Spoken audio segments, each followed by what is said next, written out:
Arjun Pandey from Prayagraj. एवं सभा में उपस्थित सभी गणमान्य जनों को मेरा प्रणाम।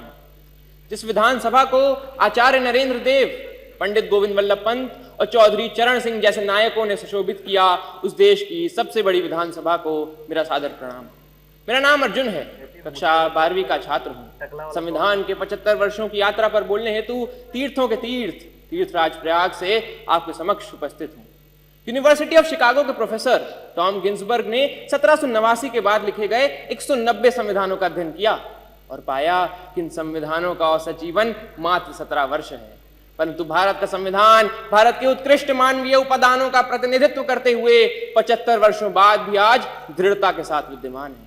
यह इसलिए भी क्योंकि भारत का संविधान मात्र 2 वर्ष 11 महीनों के विमर्श से तैयार हुआ एक दस्तावेज नहीं, अपितु 200 वर्षों की सतत साधना से परिणित नवनीत है।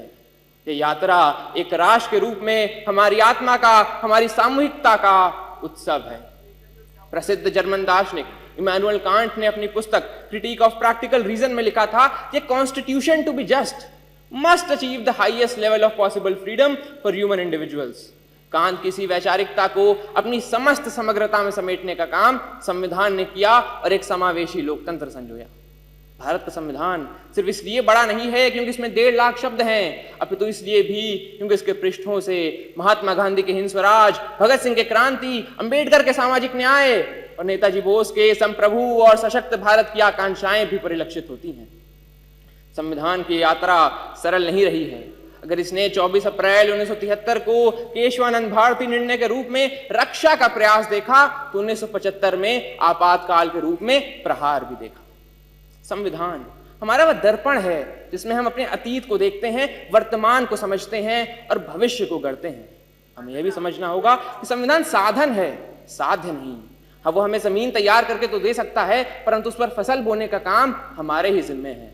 ऐसे में हमें समझना होगा कि हमें एक ऐसे राष्ट्र का निर्माण करना है जिसके 6 स्तंभ हों: समता, समृद्धि, समन्वय, संस्कृति, सेवा और समर्पण।